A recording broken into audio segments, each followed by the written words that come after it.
kind of how the grid lines up. Start of the race coming up next on Fox Sports Net.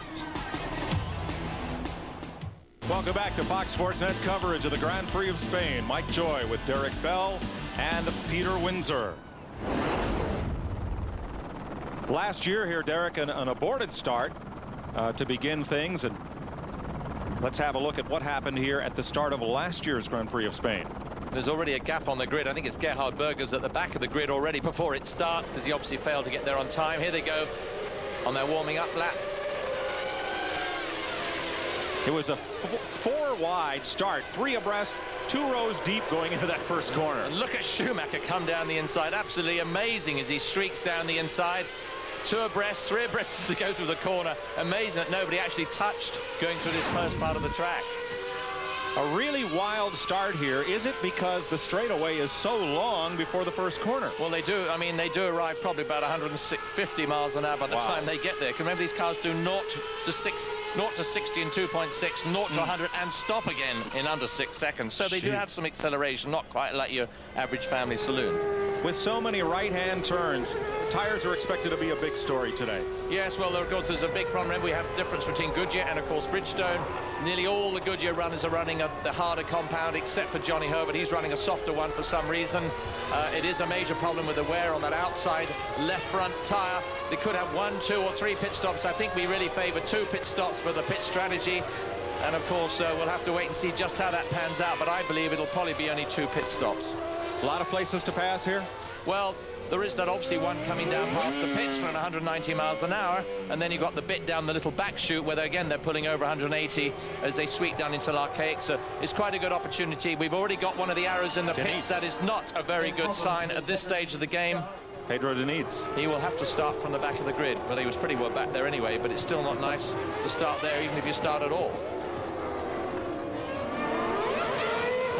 Formation lap complete. And the front of the grid looking familiar. 2 McLarens and then Schumacher in that red Ferrari, then the 2 Benettons. I have to think here, of course, that MIKA HAKKINEN, if he gets a good start, is just going to disappear. But then, you know, stranger things have happened. Watch for Michael Schumacher. He's going to be determined to get in amongst those 2 McLarens in front. He's got to break them up. 3 points separate the 2 McLaren teammates, then Schumacher and his Ferrari teammate are behind. Getting set for the start of the Grand Prix of Spain.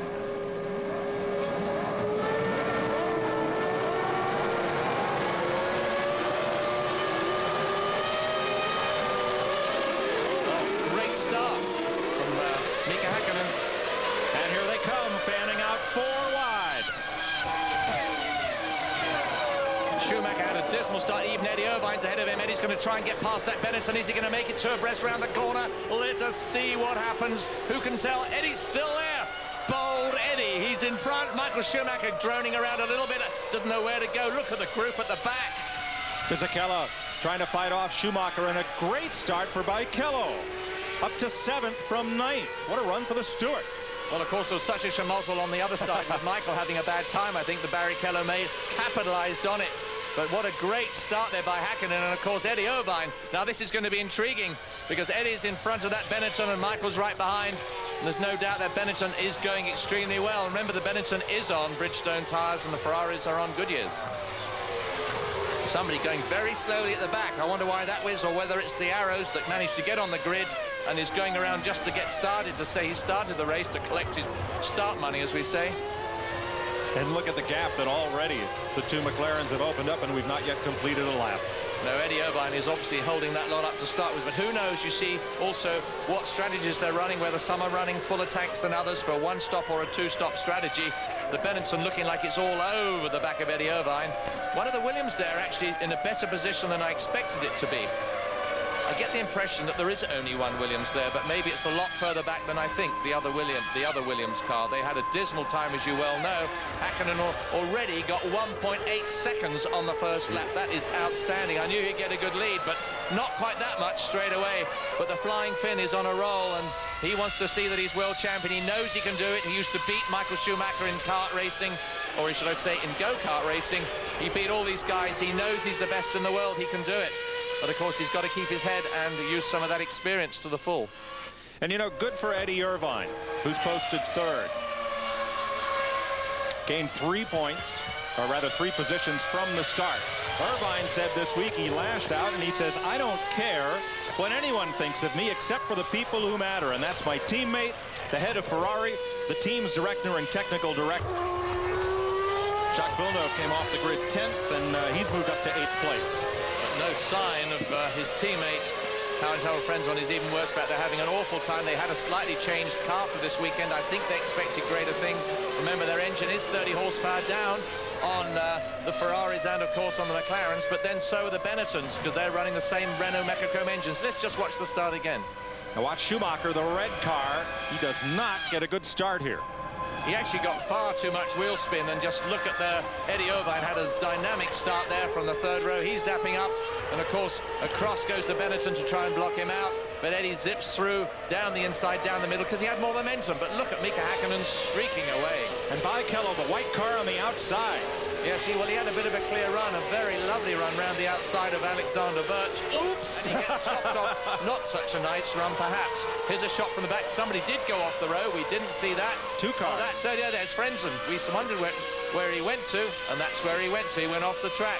I wonder if he kept the engine going. Yes, he's rejoined. He's well back in 20th position. Oh, he's having an awful time, I'm sure. You know, when you get this rail in for a change to the nose on the Frenzen car, change to the nose, a lot of have dirt, sand all over the place. They're adjusting the wing a little bit there as it goes on, and off he goes. You know, there aren't many race cars that 2 mechanics can lift up from the front end to replace the nose. Well, that's not good for poor old Williams. It's amazing they can go from doom to gloom just like that. It's really, really, really, really bad for poor old Frank Williams. He's at this race. He wasn't at the Imola race a couple of weeks ago, but he must be wondering just where they're going wrong. But, you know, they have lost Adrian Newey, and Adrian has gone to McLaren. It does make a big dent in a team when your top designer goes, plus the fact they just haven't got it together in any department. Pedro Diniz is going again. Electrical problems for Diniz on his arrows, but he is running. Well, Eddie Irvine trying to hold back the Benetton and his teammate Michael Schumacher. Not the first time this season that Eddie has run ahead of Michael. Well, of course, the problem here is they've got these very long corners, as we talked about earlier. Puts a lot of wear on that outside right tire, outside left tire, I apologize. But you see, the problem is, as they go through these corners, there's a lot of turbulence, and when they get too close, you get an unstabilizing to the car behind, and you cannot get close. Therefore, you cannot actually go by anything, because you can't get close enough to actually sort of slingshot as you do in IndyCar and NASCAR. And this is the main problem on a circuit with these long, fast corners. And so, of course, Fisichella can't really get that close to Eddie, and Michael can't get very close to Fisichella. Remember, Michael actually got close to Williams this morning in warm-up and flew off the road just to prove the point. So look at Häkkinen's lead over David Coulthard.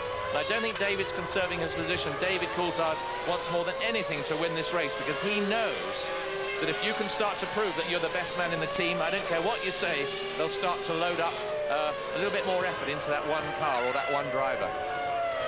We see entering some of the corners, Derek, that washboard you talked about when we took a lap around, that although it's a very abrasive circuit, it's mostly quite smooth, but it looks like some of the heavy braking zones have gotten really kind of rough here. Yes, it's a strange thing. It's not they're not bumps. Here we go. Let's watch the start again. Look at Eddie coming down the inside. Absolutely superb. He actually got held up a little bit down there as he goes through beside Fisichella, but no, Michael just manages to squeeze in front of Wirtz. Lucky for Michael he did. And of course, remember, Fisichella is now out very wide, but he's holding his line because the next one's a right-hander, and of course held his way through just behind Eddie, and that's the way it is. Nothing's happened much since then.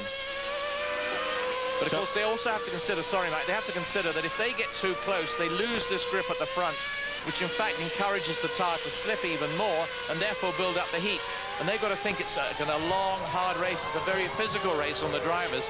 They're pulling 3 to 4G in nearly all these longer corners, and that really takes it out of them. Look at the interval, 4.8 seconds from Häkkinen back to Coulthard. Well, that's become a problem, Derek, not just in Formula One, but virtually every form of racing in America, as aerodynamics become more and more of the equation. Indy cars, of course, and even in NASCAR, the drivers complain of they pick up an aerodynamic push, an aero push they call it, from a lack of down pressure from clean air on the nose, and it just skates the nose. It's been, there's nothing new about it. It's been there for years, but the problem is now is the fact that they totally lose this grip on the car, and they're going so darn fast, and because the cars are so equal, they can't overtake. And that is the major problem with racing, or can be these days. We saw some great overtake in Argentina, but this race could be very difficult for these guys. They cannot get close enough, pull out of the stream and go by. They can go faster by being in the slipstream, but they can't do anything about it when they get to the braking area, because the braking areas are so short. These carbon fiber brakes are so darn efficient. They can stop so quickly. There's no way in that shot there that Fisichella can do anything at all about Eddie Irvine. Well, that's an area that the FIA hoped to address this year to encourage more passing in Formula One, but it appears that what they're going to have to do is address the airflow out from behind the car so that the following car gets more clean air to run in, if they're going to improve the ability of the cars to run close and pass easily. Well, Indy cars have improved it to quite a great degree, and I think Formula One are going to have to follow this. I don't know quite why it takes them so long to sort of get on the bandwagon of Indy cars and try and do it, but Indy cars do it at 240 miles an hour around Indy and other circuits. I don't know why they can't solve it for Formula One somehow. McLaren Mercedes leads the Grand Prix of Spain. MIKA HAKKINEN and David Coulthard. A great battle, as we thought, shaping up for third.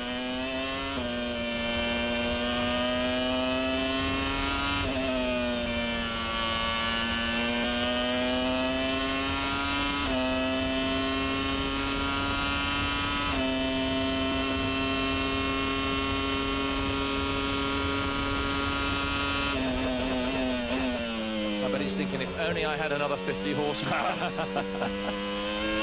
that's, of course, what they're behind, though, right? 30 horsepower behind that Ferrari. And you can see the way the Ferrari actually seemed to get away on the end of the straight. Well, it doesn't look from here that Irvine is holding up Fisichella to that degree. Now, you could see the understeer. You could see the push as he turned into that long radius corner, and that's what destroys that left front tyre.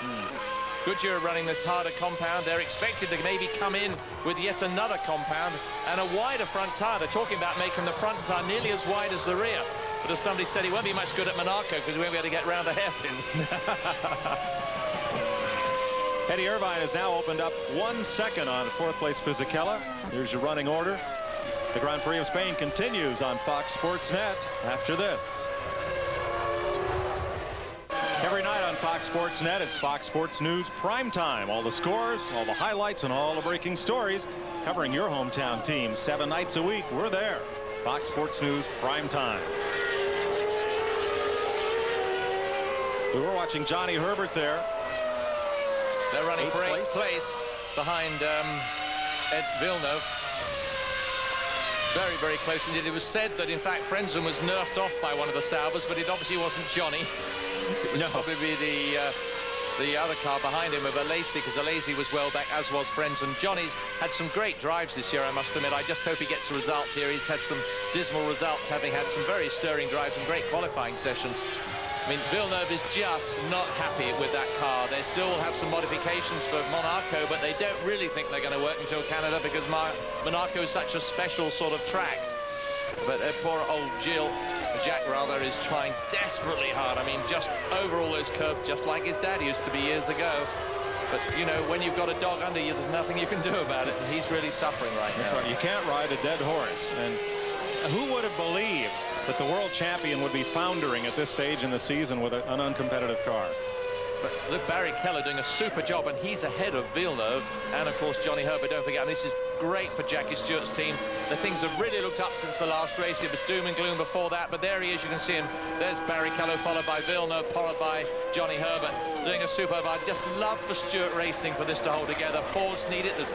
There's been a little bit of chatting going on, headbutting between Ford and Stewart. Jackie knows that it's a long haul, but he didn't know it was going to be as long and as hard as this. Well, and our next race is Canada, and from there, the Stewart team, or excuse me, Monaco, then Canada, and then a trip to the Ford factory. And when you go to Dearborn, it's going to be nice to have a race like this in your pocket to say, yes, we have gained a lot of ground.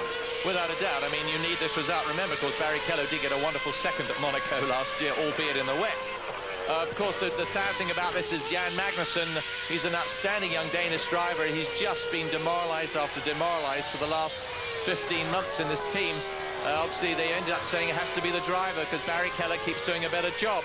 but Barrichello is much more experienced, and if you don't get the miles, how can you get the experience? You might have been there a year and a half, but if you've only completed about a third of the races, how can you get mileage?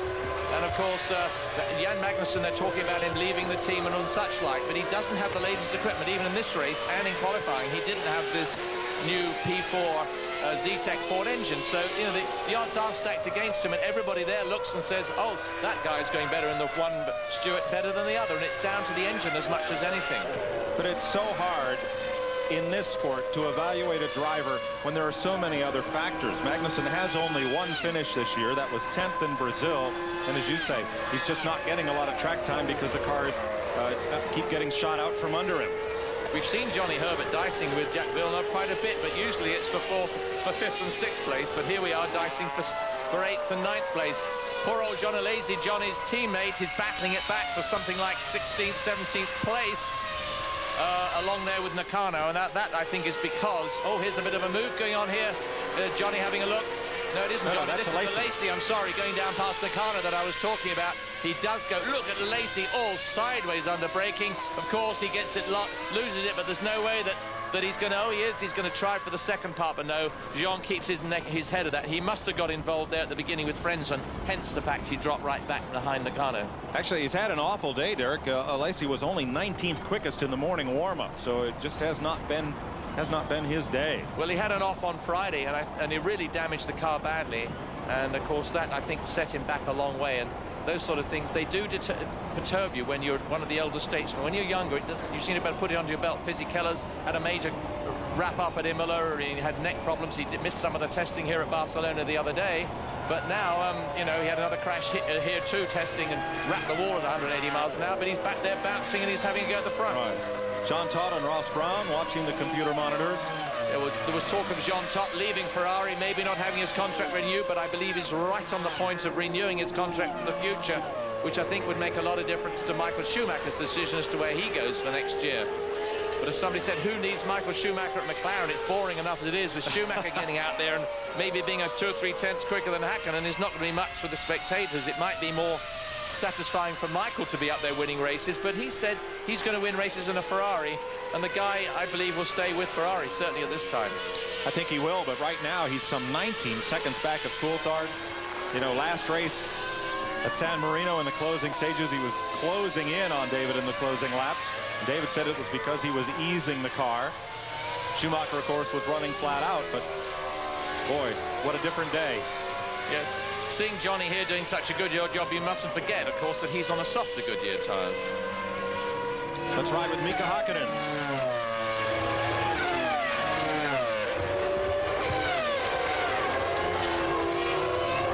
Isn't it lovely having all that clear track ahead of you? How wonderful to be in lead.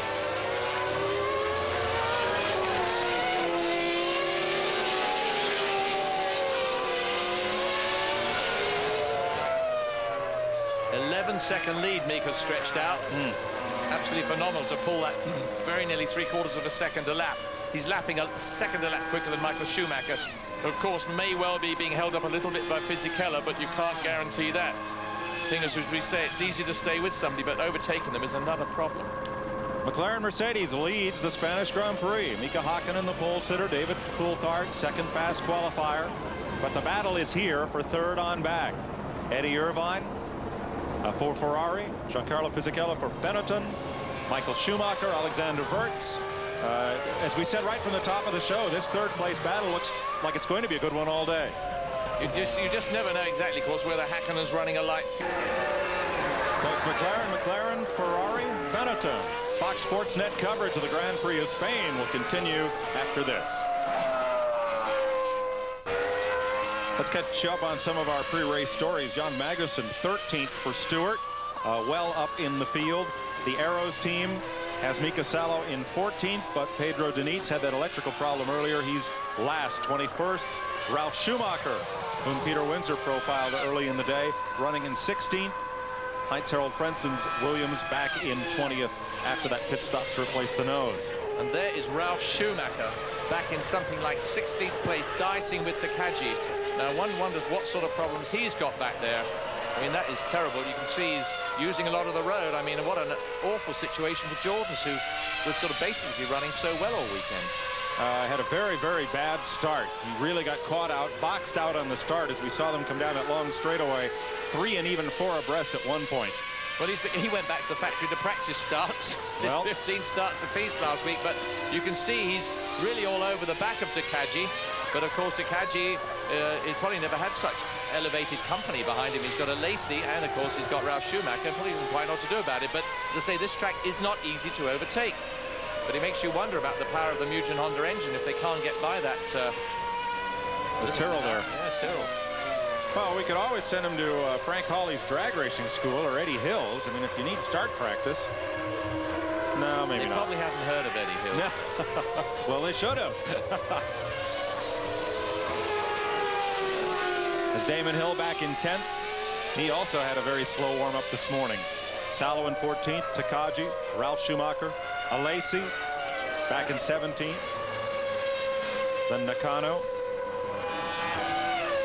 back in 18th. Frentzen is 20th. Denitz 21st.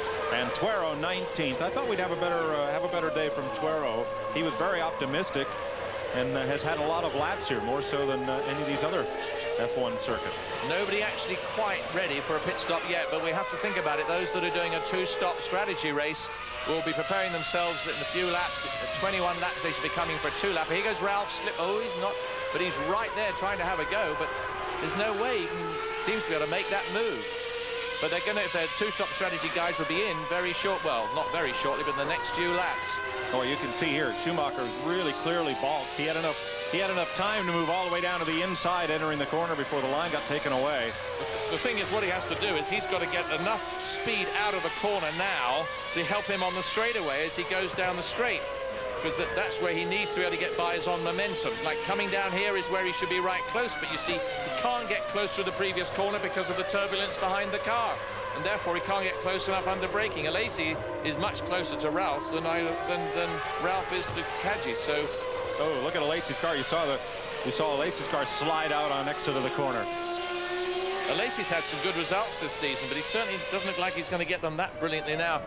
Häkkinen, meanwhile, pulling away 13 seconds ahead from David Coulthard, 5 seconds between Coulthard and Irvine. David is actually not pulling away much from Eddie at all. It's been 5 seconds for several laps. And of course, we've seen how close Fizzy Keller is to Eddie as well, and Michael Schumacher to that as well.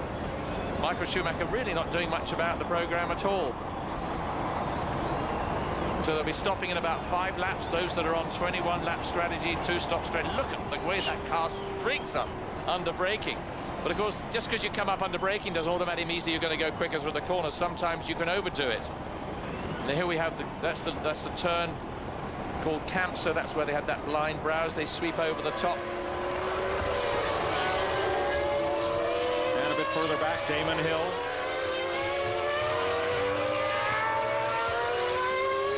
Damon Hill in 10th place with Oliver Panis behind him. Oh, Oliver, what a load of understeer as he went through there. Nearly disappeared off the road. That must have put him back a bit. Damon not going particularly well. I'm sure he expected more than this. I think he was on the grid in 9th place, but I think he expected a better position at this point of the race. But, you know, the start does seem to sort a lot of problems out, and you get boxed in, boy, you're out of the game for a while. Meanwhile, Villeneuve is still holding that position ahead of Johnny Herbert, can do nothing about it. They've really got to do something about trying to get these cars go past one another, because there's just nothing. I mean, there's nothing that Johnny seems to be able to do to go by. If he'd get a frontal Jacques, I guess he would pull away. And a bit of resorting for all these teams. Oh, smoke, as yes. Villeneuve no doubt locks up a tire, I would suggest. The X-Wings absent from these cars, banned by the FIA, and these were 2 of the teams that had made good use of them. Villeneuve again locking up his left front brake as he goes in. Remember, oh, Benetton preparing themselves. Remember, of course, that they're cars are so stiff. And of course, as the car offloads itself, the rear roll bar is so tight on the car that as the car leans into a corner, as you're braking, because they brake as they go. Actually, no, it's a cross team. As the car turns in the corner, lifts the front wheel up, and of course, that's when you get a locking front wheel. Cross team coming in very early to change their Bridgestones. Olivier Penny looking for his 2nd finish of the season.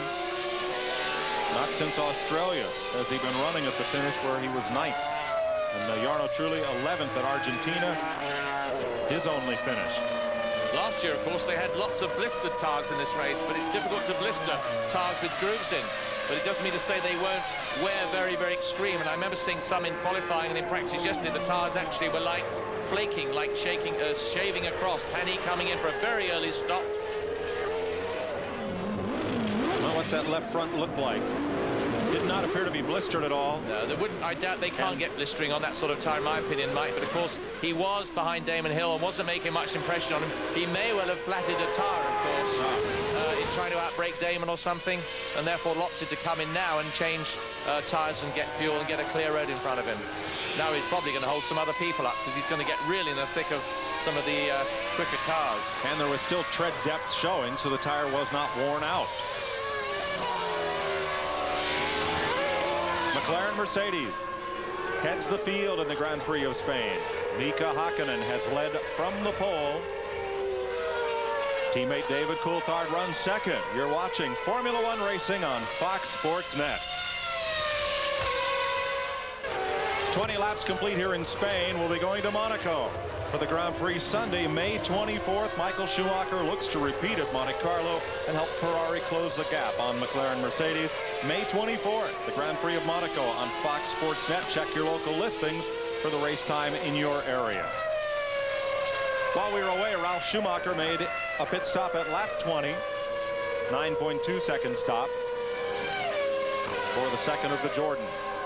Well, I think he came in early, in fact, because if you recollect, he was behind another guy in front, and he just couldn't do anything about him. So I think he opted to go in. Remember, he was behind Nakano, I think I'm right in saying. And so I think he wanted to go in and get away so he could be clear on his own. And I think that was the same with Olivier Panis that came in for his stop. I think so to get a clear bit of road ahead of him. Because all they're doing was just stewing the tyres up, not getting anywhere at all. In fact, there's some very quick laps going on right now. Irvine, Fisichella and Schumacher have been putting in, not as quick as Häkkinen, but they've actually been putting in some, times all in the 1:25. So instead of being a second behind Häkkinen, they're only sort of 5 or 6 tenths behind him, albeit Häkkinen has a very comfortable lead. Now we're looking at the leaders because we expect they may pit this time around. If it's a two-stop strategy, the Williams team at the ready. Ferrari are ready for Irvine to come in as well. They're on, we said, on the two stoppers will be in around the 21 lap, and we're on 21 laps. There's a little bit of movement going on here as Häkkinen goes down inside one of the Minardis. No trouble there at the moment. Anyway, nice move by Mika. He doesn't lose too much time of his own as he goes in there. Keeps Nakano out wide so he can get a clear line himself. Doesn't want to sacrifice any speed unless he has to. You just hope the other guy appreciates it as well. Here's the Tyrrell in, and there's only one Tyrrell in the race. This is Takagi. Rosette was too slow to qualify for the race. Oh, it's a busy place in there right now. Very busy. Somebody stopped there. One of the arrows has stopped. And the other arrows have both stopped at the same time. I don't believe it. That's within feet of each other. My goodness me, that's awful. Bit of fire there. Did they collide? Or did both expire at the same time? Well, they're a long way apart, so they shouldn't have hit each other. Here goes one of the cross. Here they come up. One explodes here. Look at it. Clouds of smoke out of him as he pulls over. He's not in anybody's way as he explodes. And the other one's coming across too. He's going by as well. And he's in trouble. I don't believe it. They've gone off simultaneously. I wonder if it's the same darn thing. It's certainly something to do with that engine area. Unless they're having brewing up their afternoon tea. Smoke from Denitsa from the air engine intake. Jordan pit stop. That's Damon Hill. Good pit stop. A lot quicker than the Ford team. I guess the Ford aren't used to doing many pit stops this year. So yeah, well, that's right. Not very rehearsed at it. Johnny Herbert's been in. Rubens Barrichello has made his first stop of the day. He's coming at lap 21. It's amazing how David Coulthard could dominate the last race, and here he is really scratching to get any look in at all against MIKA HAKKINEN. David just cannot get it together on this circuit. This circuit does favor, of course, the McLarens. Every circuit favors McLaren, but this one particularly, these long constant radius corners, the setup, the handling of that car is so good. And everybody's been dreading getting to Barcelona with these lovely long corners. Not those corners you can see now, but the long corners they've been going around a lot. which does favour the setup of that McLaren. Some 16 cars on the lead lap. Häkkinen has lapped everyone up to Jean Alesi. Benetton pit stop, Alexander Wirtz. He was in 6th place when he came in. Slow stop, nonetheless, not a very good one. But that's what happens. He seemed to be ready to go, and then they took a long time just taking out that refueling rig. And that's all you need, a couple of seconds, and you're not looking good at all. Let's just see how they're going to lie. It'll be interesting once all these sorting out, all this jiggling around of pit stops is over, just who comes out in front. I was interested because I'm intrigued to know just how the Ferrari actually is going to get on with these Goodyear tires up front. Häkkinen having another look, going around the outside. That was Magnussen, I believe.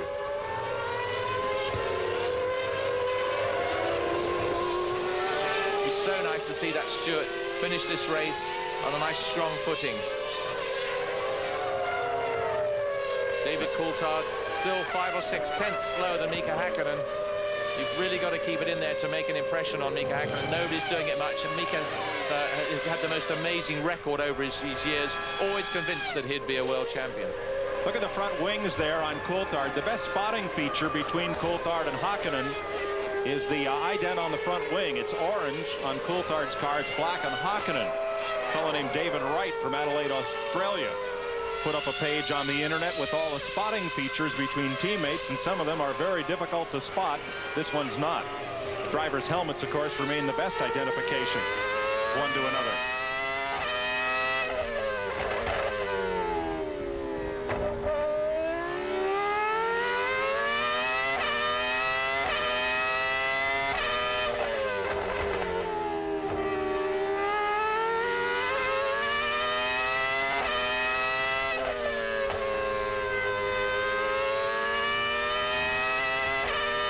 David really has to press on if he's got to get up with MIKA HAKKINEN. Häkkinen just has, I've said it all year, but he has just that bit of extra fire in his belly to make that impression over David. David is a very, very smooth, a wonderful driver, but MIKA somehow has that extra bit of fire in his belly, flicks it across the curbs, and everybody says, how does he do it? But MIKA does it, and the other guys don't seem to be able to do it. He's in a certain class of his own within his own team, and David really has to get in there and be more aggressive in my book. Aggressiveness is what you need. It's all very well having controlled aggression as we have in sports cars, but in Formula One, boy, you've got to have total aggression. Jean Alesi, Sauber Petronas making his stop. Jarno Trulli has also been in. Fast stop for Alesi. 6.6, that was brilliant. It's a pity he's back in 15th place. Eddie Irvine. Now they need an extra mechanic to hold a shield over that exhaust, which is right behind the refueling rig. They've got these mammoth exhausts coming out right on that flat body at the back there, and if any of that fuel trickled back, boy, there would be a major flare-up. Giancarlo Fisichella surrendered 4th spot to make his pit stop. Now we'll see just how, I'm sure you'll see that Michael Schumacher will make his stop, and he'll come out ahead of Fisichella, because that Ferrari team and Schumacher's in and out always combines to make a very, very quick overall pit stop time. Only we'll see in the next couple of laps just how it came to fruition. But they probably left Michael out there so he can get a couple of quick laps without anybody in the way, build up a bit of speed, and then come in and refuel. And here he is now, picking up that speed before he goes in for fuel. Picking up some time. He's in 3rd place. He didn't need that car in front. It's one of the back markers. I know it's one of the Saubers, but he's going to go like the wind on this couple of laps to just pick up those few tenths that he couldn't make because Fisichella's air was actually slowing him down. This is where Schumacher shows his greatness. MIKA HAKKINEN, the leader and pole sitter, making his stop. He had a 12-second lead on David Coulthard before this 8-second pit stop. A very, very conservative stop. It's nearly 8 seconds, but of course that's what it has to be. He has to be conservative. He's got a lovely lead, do everything positively, get the wheels on tight, make sure everything's good, and set him under his way. They know they're dominating, so they can take their time over security, things like that. And there's Eddie Irvine coming through now. Does that mean David Coulthard's gone in? I think he'd already gone by, Derek, and would pick up the lead. Coulthard will be the leader. So we then actually saw 2nd and 3rd place going through. Häkkinen is 2nd. Interesting to think. It'd be interesting to think if Coulthard was on a one-stop strategy, wouldn't it? Wouldn't it? That would fool the works a bit, but I don't think he's got enough lead. MIKA will still pull him in at half a second a lap. Plus, of course, he's got fresh tyres. But Mika was saying the other day that they often don't know when they go up to sit in their cars what strategy they're on. The team decides which guy's going to do a two-stop or a three. July came early for the Arrows team as Ron Dennis stalks the pit lane. Simultaneously, Pedro Denitz and Mika Salo lost an engine at almost the same moment. Tire warmers carried to the side as the McLaren Mercedes team awaits David Coulthard. Coulthard is the leader. Picked up the lead on Häkkinen's stop. 21 pick it up. Take the wheels off. Fresh wheels go on. Meanwhile, the refuelers back there refueling. Good stop. 6.8 seconds. Checking stuff. Getting dirt out of the radiators. Off he goes. A very good stop. And Schumacher is now in as well. There are those exhausts right below the wing. You see them. Off it goes. 7-8 seconds. It seems rather unfair because the guy seems to be on the move before the clock stopped clicking. Nevertheless, a good stop. But interesting to see just where Michael comes out on the road as to whether he's behind Eddie, because then dear old Eddie may well have to move over. Here he goes in front of Eddie Irvine. Oh. Is that possible? It is possible. But that just shows the speed of Schumacher's lap and, of course, their pit stop. Long stop. Not a good stop. But they may well have been adjusting the wings. The Williams is the only car that they can actually physically adjust the wing on the front during a pit stop. So they might have been doing something to the front because Jacques, no doubt, was not happy with what he was doing. His engine sounded badly as he came down. Oh, that's a rev limiter. Yeah, that's the rev limiter. It happens every time. But I'm intrigued to know what the order of the race is. Now there's MIKA HAKKINEN on his merry way. Now, of course, things can change at this point because sometimes they put another set of tires on and they may well not be quite as nice. Derek, two things contributed to Michael Schumacher coming out ahead of Eddie Irvine. One, Schumacher ran more laps on a light load, and so his last laps were likely quicker than Irvine's first laps with a full load of fuel. And as you've said all season, Schumacher is the fastest getting in and out of the pits of all the F1 drivers. You should have my job, Mike. No. I'm backing you up. I appreciate that. Häkkinen is now 14 seconds ahead of David Coulthard, but I'd like just to know exactly how far Coulthard just happens to be ahead of Schumacher. Oh, the Benetton and Ferrari battle. Oh, no, don't hit.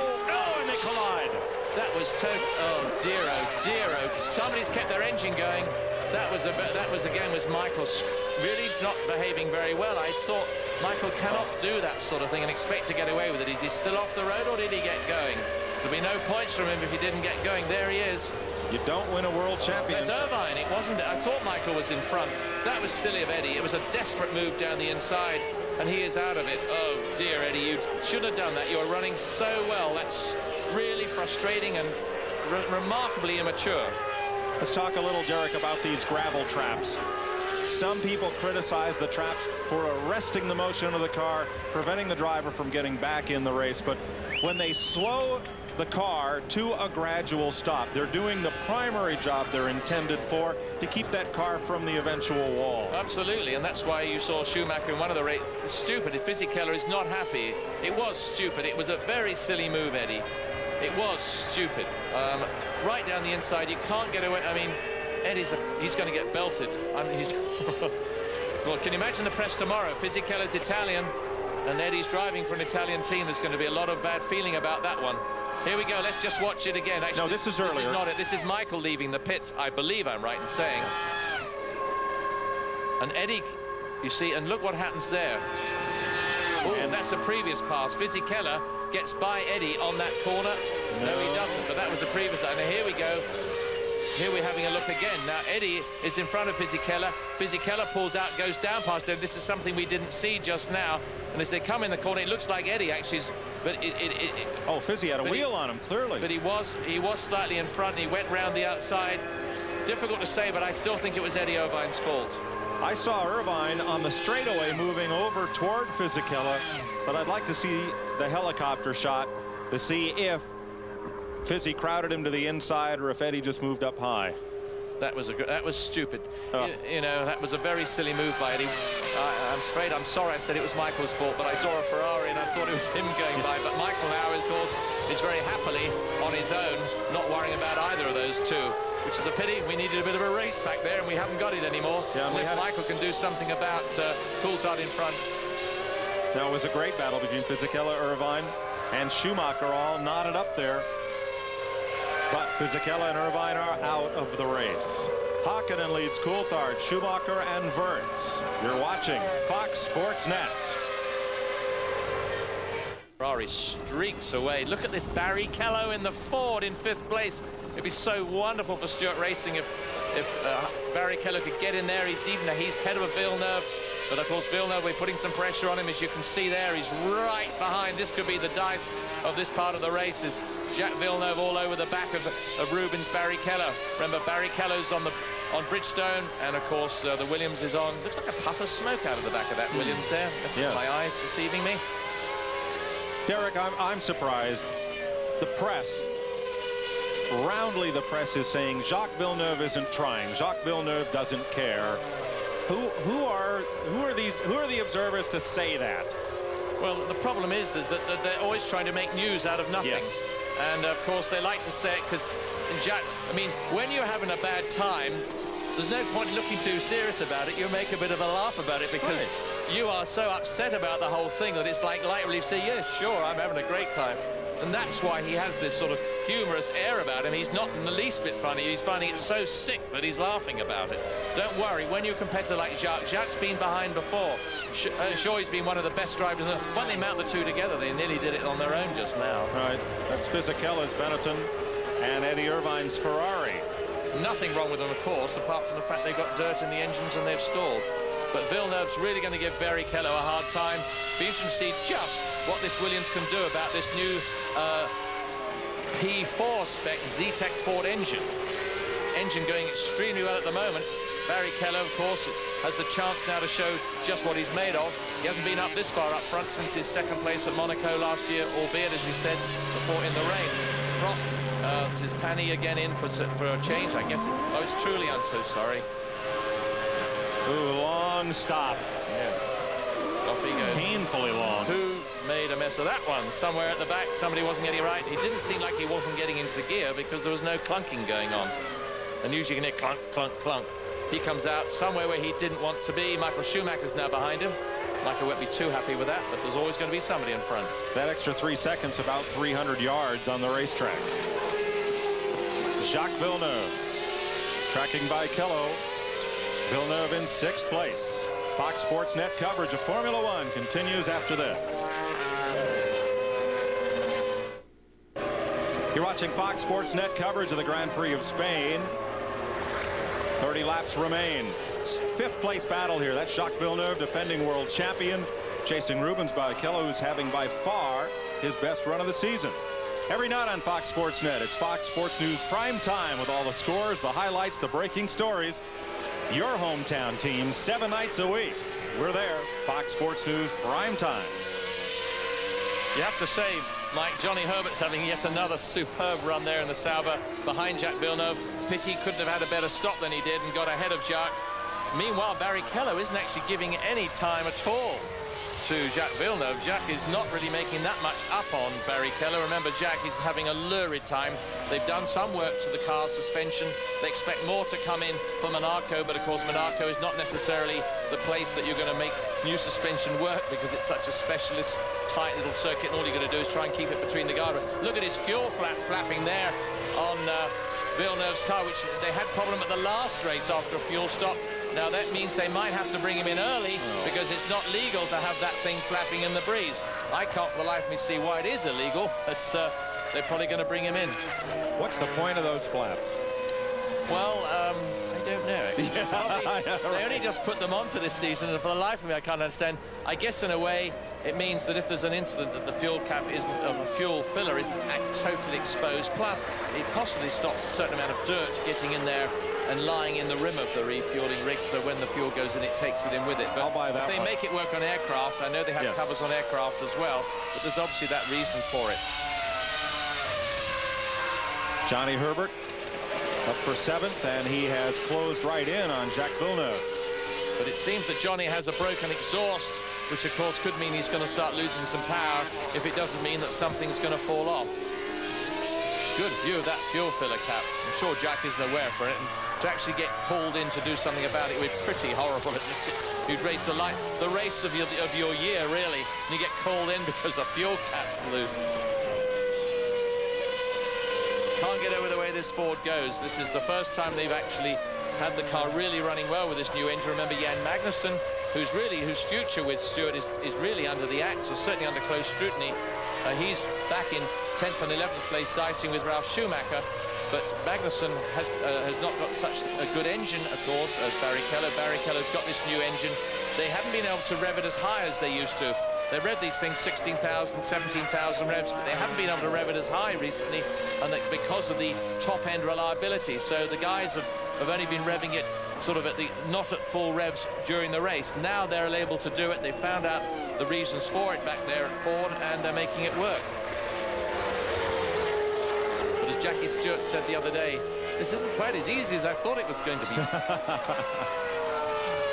Yeah, we're talking about cars being able to run close together, and we can't put all the blame on the winged era cars. The closest finish in the Grand Prix of Spain, multiple car finish, in 1981, 4 cars finished within 1 second. But we've not seen anything like that since. The wing cars can run close, or at least could under those specifications. But you see, in those days, they didn't have diffusers. It seems to be the diffusers that really funnel this air out the back, and it comes out in such a force, which helps the car go around the corner, because it's almost like a ground, well, it makes a ground effect, but of course it just forces its way out of the back. No, that's Villeneuve? No, it isn't Villeneuve. No, it's further back than that. That is Frentzen. Further. Oh God. Is he passing the Tyrrell? Is that Frentzen passing the Tyrrell of? Or is it Michael Schumacher? Takagi. Certainly a red car from here is difficult to see. Oh, it's Schumacher coming down the inside of his brother. Thank you very much, bro. I'll go through here, he says. Whoa, he went out a bit wide there too, let me tell you. And there's Jean Todt sitting in his throne, checking on the future of his man, Michael Schumacher. Not Paul happy, I'm sure, with Irvine, who really was doing a splendid job before. Barry Keller, meanwhile, position 1, plus 14.5 over your teammate, plus 35.2 over Michael Schumacher. Not a bad situation to be in. Very nice situation to be in. MIKA HAKKINEN leads the points and this race. He's led from the pole, surrendered the lead to his teammate David Coulthard when Häkkinen was the first of the McLarens to make a pit stop. Esteban Tuero, 10-second stop-and-go penalty for the Minardi. 20 seconds between David Coulthard and Michael Schumacher at this point. Only 14 between Häkkinen and Coulthard. So Michael is obviously running a race just to get those points, because he knows that's all he can do this weekend. Another podium finish would be just what he wanted. Schumacher's got a penalty. Ooh. 10 seconds. That's going to blow his points, maybe. Because 10 seconds in the pits probably means something like 25-second overall stop. So that shows he didn't have his finger on that button enough. He came in just a little bit too exuberantly. And I wonder when the last time Michael Schumacher got a pit lane penalty. Lots of guys did, actually, during practice. We had 4 of the drivers got speed lane penalties. And, of course, there's a 75-mile-an-hour speed limit during the race, 120 kilometers an hour. So that's really going to be very depressing for Ferrari and also for Michael Schumacher. The Minardi not lighting up here at all. No, that's the penalty he's serving. Oh, I'm so sorry. He had a 10-second penalty. Oh, I do apologize. I didn't realize that. Yes, that was his penalty, and Michael's going to get it too. He's going to be really, really upset about that. That would be some nice, very vital points to keep him in the hunt shape. Can he serve that on his next pit stop, or does he have to be called in? He has to do it totally on his own. He has to go into that little booth, or go into his pit and actually be locked in there for but he can't do it through a pit stop. And Wirtz is only, here he goes. Let's flying in there. Again, flying in there. And of course, Wirtz is only 16 seconds behind, so Wirtz will come. Michael should come out 10 seconds behind Wirtz or so. Here he goes into his pits, held up. What a real awful position for Michael, because he would be in for his second stop at any time at all. This is 10 seconds. Seems an eternity. Yes. Off he goes. Now, don't exceed it, Michael. Keep your finger on that button down the pit lane. Wirtz and Villeneuve flash past, and Schumacher has some making up to do. Look, is that Vert? No, that isn't Vert. So you just saw the blue, and I thought we got it all wrong here. That's the Tyrrell a lap down over the lead. We mustn't get too excited about this, but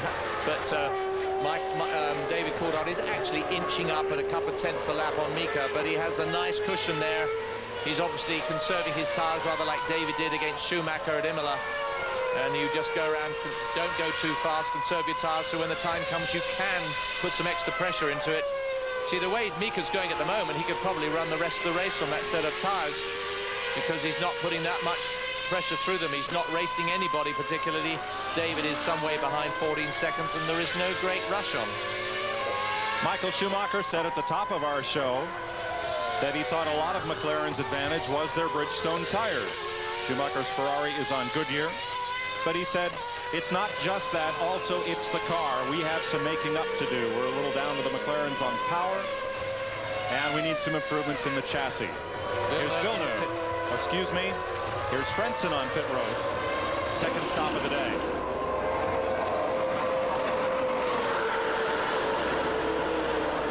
Actually, isn't that his third stop? Didn't he come in right after the start to replace the front wing? He did indeed, yeah. They had to get the wing, and there's probably a lot of bits and pieces in there because he was on the grass when he spun. Ooh, just got out of the way there as he goes through. Takagi and Nakano making stops. That's the fastest you're ever going to accelerate today, yes. Mike, let me tell you. Ooh, unwinding and sliding out a bit wide there. His tyres, of course, are at 100 degrees, but they're going to run a lot hotter when he gets going. Look at that vibration coming back to the front of that steering.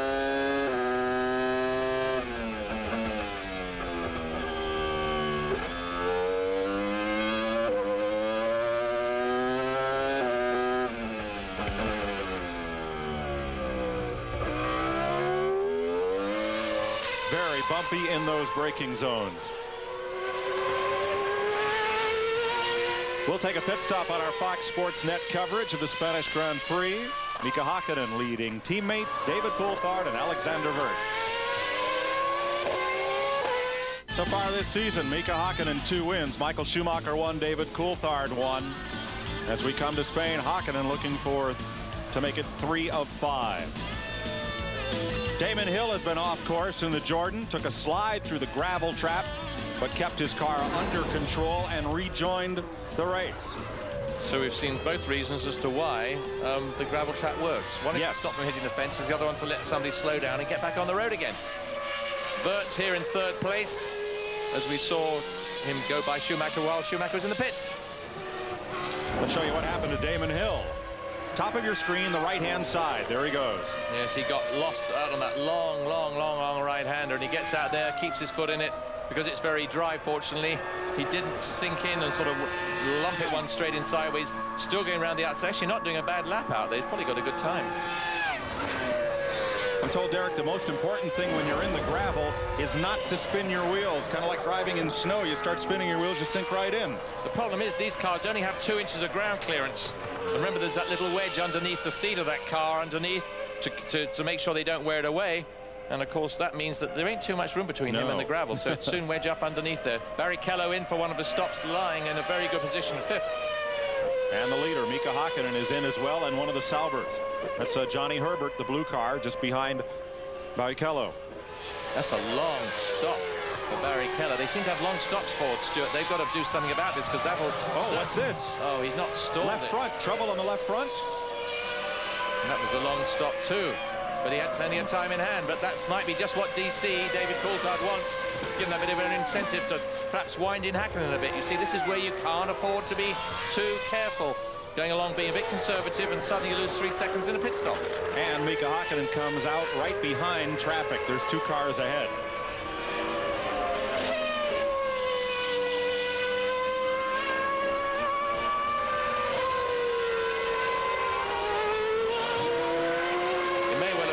Fellow in the front holding the lollipop which says stop or go, a little bit cautious about something, and of course just his hesitance is enough to cause you the time to lose 2 seconds.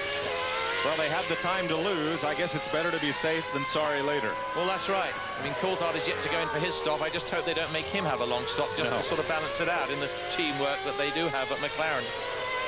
But it might give David Coulthard that extra incentive to perhaps get on a little bit. He was inching in on Mika, so maybe it's not as bad. Villeneuve in for his stop. Fifth place car on pit road. Now it'll be interesting to see if he goes out ahead of Barrichello. Remember, Barrichello had a long stop.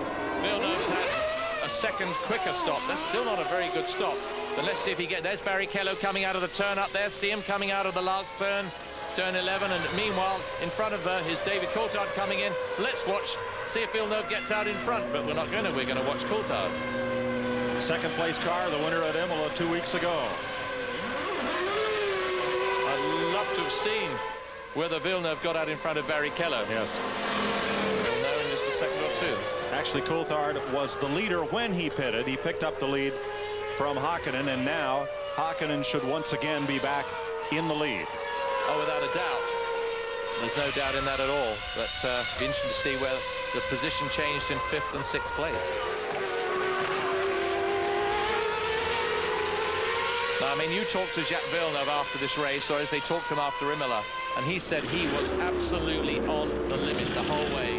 And then you suddenly find you get home and suddenly find you in 7th place after all that work. Wirtz having a fairly reasonable stop.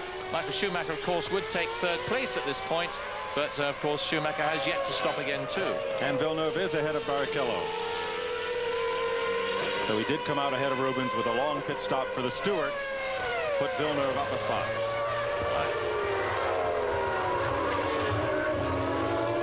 Right behind that picture there, I swear I saw Barrichello ahead of Barrichello ahead of Villeneuve on the road. As we look back up the pit straight, it looked just like there was a white followed by a red car. Unless it was Takagi being overlapped. Well, sometimes this telemetry stuff that we're looking at can also be a bit behind. Look at that little group there coming down. Going to be a bit of overtaking, blitzing going on at the end here. Look at poor old... Oh, right in front of the McLaren. I wonder where my man is. Yeah, that was Olivier Panis wondering, oh, well, never mind, just I've got my race to contend with as well as, oh, that was a nice little overtake there by Häkkinen. Slips through on the inside, but he certainly didn't help Mika's cause when he gave a chop there on the main straight.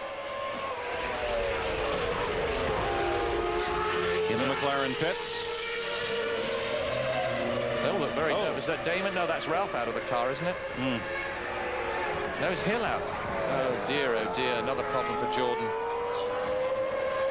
Damon Hill this season, this will be actually his second retirement of the season. Well, it's the engine this time. You can see the engine's obviously expired in a big way. They're having such problems with this car. Hill was disqualified at Brazil, so he has only 2 8th place finishes to show for his season. Yeah, not at all good. But he was running quite well in this race too, but once the engine goes, that is it. They're not having at all, I mean, this team which has so much going for it in so many ways, but they just cannot get it together to finish the races. Team owner Eddie Jordan was the most vocal about the FIA's decision to ban the X-Wings, and said in a statement they had spent 4 days of work, 200 man-hours, and 50,000 pounds, or some $80,000, to make up those wings to run 2 races. Michael Schumacher in 4th now, behind Häkkinen, Coulthard, and Wirtz, ahead of Barrichello and Villeneuve. Well, now shown 3rd, and now in the pits. Schumacher coming into the pits probably means that Wirtz has slipped in without us seeing him for his pit stop. Look at that, see that reflector there, that's the aluminium sheet. You can see that's to deflect any fuel or any splashing that comes up, to save it hitting that exhaust. Get going, Michael. Ooh, bit of wheel spin there as he goes out. Interesting, actually, that Häkkinen is only 6 seconds ahead of David Coulthard, and now 17 laps to go. Here comes Wirtz. And Schumacher's going back into 3rd place. Very nice piece of driving there by Michael. Great bit of pit stop work, great pit crew. I wouldn't swear to it that Michael's actually ahead of Wirtz at this point. That behind him, I think, is one of the Saubers, and also Pani in one of the Prosts. So I don't somehow think that is Wirtz. So maybe Wirtz is ahead, unless Wirtz is right behind that lot, but we can't catch him. You're looking at cars out of the race. If you joined us late, Fisichella and Irvine had a big collision while battling for 3rd place. Damon Hill just out with engine trouble. The lead gap has narrowed now to 4.8 seconds. Häkkinen to Coulthard. Coulthard having a good pit stop while Mika's was a bit leisurely. And that's made much of the difference. 4.8 seconds first to second. But he's still working over. I mean, he's pulled out a second and a half in the last 2 laps, David has, on Mika. Different thing when they get together, of course, but you never know. Mika might have just a little glitch somewhere in there, or he's been told to short shift because maybe there is another problem with that gearbox on the car. Who knows? So we know it was supposedly what they call a counterfeit part, but it might be something else this time, and he's been very conservative because we've seen David eating into this lead all the way through for the last, what, 20 laps. Well, as you said early in the show, if a team gets the idea that one driver is superior to the others, things start moving in his direction, and Coulthard is very anxious to prove that that's not the case. Oh, look at... Whoa! Whoa, that was nasty. That's Villeneuve trying to overtake Barrichello. Having no luck there. It was a lovely go at it, though. Wirtz, in fact, is behind Michael Schumacher. Wirtz, Michael. Oh, look, here we go again. He had everything locked up, it seemed. Oh, he's having another go. He's getting in this time. Boy, did he lock everything up coming down inside in there. Everything locked up. Barrichello, meanwhile, loses a position. That's a shame for Ford, but believe me. Is it? Oh, I'm sorry, that is Magnussen. Aren't we stupid? No, we're just plain stupid. No. 12th place battle, Frentzen and Magnussen. Oh. Sure looked just like the other one. Sure did look. Dear, oh, you know, except for the driver's helmets, there's very little now you to can tell. see it. No, there's a puff of smoke out of the back of Villeneuve's car there as he goes into that corner. I feel very embarrassed about that just now. So much waiting for Villeneuve to make a move on Barrichello. The only distinguishing marks between the Williams cars are the front wing struts. Villeneuve's are red and Frentzen's have a fluorescent yellow stripe on them, but that's so difficult to see except from a head-on angle. So, well, I said sorry for the mix-up, folks. Yeah. We did get excited for a while, though, didn't we? Yes. You've got to admit that. Johnny Herbert really having a go here at Villeneuve, who is a long way behind Barrichello. 15 laps to go, but it could get exciting. Maybe Johnny will put a last final effort. Remember, Johnny Herbert is running the slightly softer Goodyear. And he's actually stood up remarkably. All smoke out of the back of that Sauber engine. Maybe things aren't as good as they had hoped. Remember he had a broken exhaust, we felt just now. Sauber supposedly will be getting an updated Ferrari Patronus engine, as they call it, in the next couple of races, so maybe they'll get a bit more power out of it. Remember, they're meant to be running the same engine as the lead cars, but they've done tremendously well with this Sauber Patronus engine. And it's nice to see Herbert back on form. Johnny Herbert this season has only one finish. That coming in Australia. MIKA HAKKINEN and David Coulthard continue to lead Michael Schumacher, Alexander Wirtz, and Rubens Barrichello.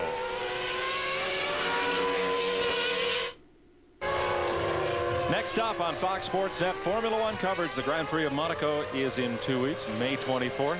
Check your local listings for the airtime on your Fox Sports Net affiliate. Michael Schumacher tries to repeat in Monaco and close in on the McLaren Mercedes. Domination of this season thus far. We're at the Grand Prix of Spain, the Circuit de Catalunya in Barcelona. Mike Joy with Derek Bell and Peter Windsor. As the signboard goes out for MIKA HAKKINEN, a 9.4 second lead, 46 seconds back to third place Schumacher. And here is MIKA HAKKINEN trying to get at Johnny. Johnny lets him through with ease. Now he's going to go after Jacques Villeneuve, and Jacques no doubt will let him go through with ease. In fact, Häkkinen has upped the show a little bit, and he's picked up another 3 or 4 seconds on David Coulthard's, pulling away from David now, which of course is what he needed to do. This must be winding David up somewhat. But Johnny Herbert's still been chucking out a little bit of smoke at various points around the circuit. Let's just hope with 12 laps to go he can keep it going. Johnny has only finished one race this year. That was the 6th in Australia. Not as much attrition here as we had at Imola 2 weeks ago. The 2 cars, Irvine and Fisichella, out in the crash. Look at that McLaren. Sorry, I have to say, sure. Just look at that McLaren. It just drives around the middle of the road, keeping up with the car in front. Is quite uncanny. Look at him coming down there. He's hoping that Jack will pull over for him, but he's not about to. MIKA is certainly not going to take any chances, but he'll be losing like a second and a half a lap through this.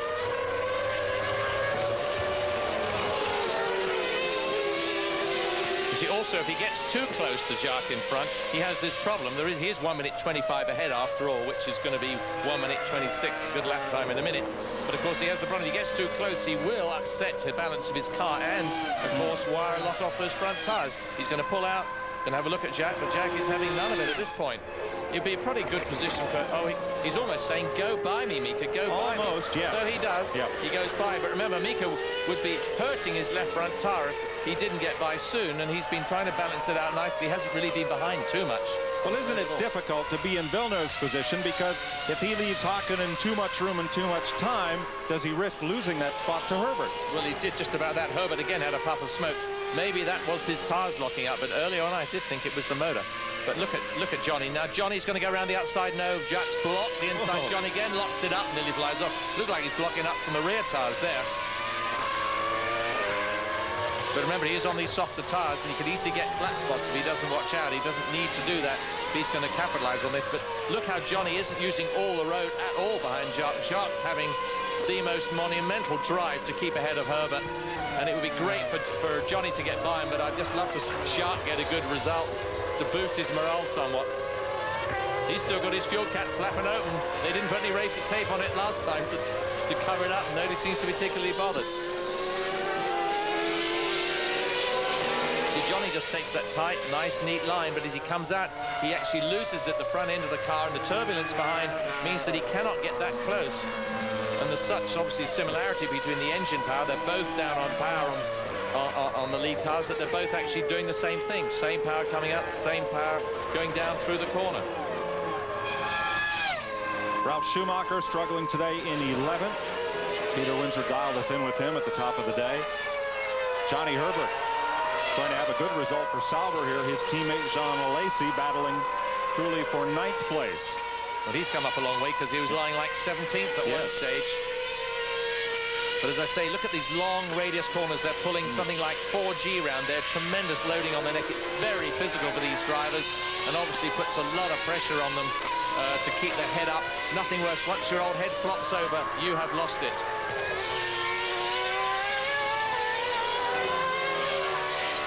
Bit of happiness there in the McLaren pit as the next lap times come up on the board, and the gap between Häkkinen and Coulthard expands just a bit.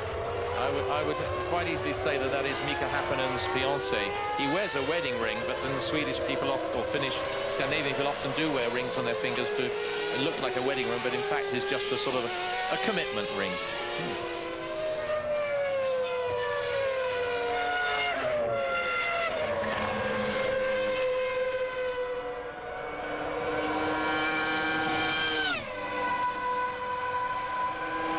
See both these Fords running, or shall I say both the Works Fords, both the Stewart Fords, is really refreshing. Yes. They both finished one race each this year, but certainly not in the position they're running at the moment, and it would be very, very satisfying to see them come home with a good result like they could well do here. Out of the race, engine problems for Hill, Salo, and Denitz. The crash between Fisichella and Irvine. Wouldn't Johnny love to get out of his slipstream? He's been there the whole 60-odd laps. He's been there the whole race. And I'm sure he's got dirt all over his visor. He can't see very well. There's more dirt, no doubt, coming out the back of that Mecachrome engine. There was at the beginning. All he gets is bits of rubber. Terrible smell of exhaust fumes, which is vile. It can make you really feel quite ill when you sit in somebody else's exhaust like that.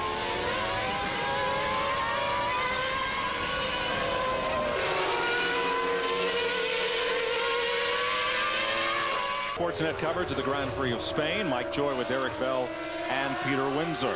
The McLaren Mercedes team has run away from the field. Mika Häkkinen with a 6-second lead on teammate David Coulthard. 35 seconds up on Michael Schumacher in Ferrari. They are running in the same order in which they are in the World Championship standings. Consider getting by them before the end of the race. That's a good shot at the tarmac there. We can see skid marks. But Mika, of course, has got to be very cautious with these two in front. They do have larger rear mirrors this year, but it doesn't mean to say they're going to operate them. And it also doesn't mean to say that they haven't vibrated into a situation that they cannot see behind them. And this does happen a lot. You can't just stretch out, or you can't just press a button to put them in the right place. Here's Häkkinen closing on this group of 4. Now, what is the rule for the driver being overtaken? There is no rule. not rule as such. The answer is obviously you don't get. He'll be seeing a blue flag, which indicates that there is somebody. Oh, the guys in front will be seeing a blue flag, which indicates there is a faster car approaching, and therefore you should actually make way for him. But it doesn't mean to say that you should go off the road in doing so, or that you should take him off either. Right. And also, the guy in front does not want to lose any time, because he's about to show his team what a star he is by staying in 17th place. Or in this case, 11th and 12th. Yes. Look at him. Come on, that's it. Let him by Heinz Harold. Yes, he does. Good man. Thank you very much. But of course, Heinz Harold loses total contact with Schumacher in front. Yeah, really cost him. Yeah. Good old Rubens Barrichello doing a wonderful job there in 5th place. Just please stay together. They're saying, oh, look at that. Out goes Pani. Just didn't need that at that point. Right, 4 laps from the end. Of course, they're running Peugeot engines this year, which were in the Jordans last year, and they're actually more consistent last year. Here comes Pani as he comes in. Here he go, locks it up. Looks like something blew up. Oh, looks like there was a puff of smoke blew up at the same time. He was the 8th place car, Derek, and looking to finish only his 2nd race of the season. He was 9th in Australia. That's so disappointing, but so really, really disappointing for them. All right, here's Häkkinen to the inside of Ralf Schumacher, and he makes the pass in the 10th place car. Here comes Frentzen, and it's not enough room. Oh, Schumacher has got him very slammed close. The door. It's got him very close. But of course, as somebody from Renault said the other day when they were being approached by the media and said, but Renault aren't doing very well in the Williams this year. And they said, well, somebody also said there is our young Giancarlo Fisichella sitting there watching what's happening in front. Not at all a happy player today, knowing that he... Just as you said, all that dirty air just threw the nose of the car aside. Well, that's what it does. But I just must finish that bit about Renault. And Renault said, well, it's by having Prost having a miserable time, another French team, it's meant it's taken the pressure off Renault, who would have been getting a right slamming in the media for not getting good results. Mika looking down the inside there of Truly. Can he go by? Yes, plenty of room. Thank you very much, sir. Can you imagine what it must be like to sail past 4 guys, and those guys are giving their all, and probably equally as good in talent as Mika Häkkinen, but he has the machinery. I'll tell you what it does, puts a big grin on Mika Häkkinen's face. He doesn't grin very much. Very dry sense of humor, but what a character. I've just been reading a book about him, a small book written, but it is intriguing to learn about his history. And he, in those early days in karting, he was the Finnish karting champion. He was the Scandinavian karting champion before he came to be the Formula 4 champion and the Formula 3 champion of Europe. And he did terribly, terribly well. Went straight from Formula 3 to Formula 1.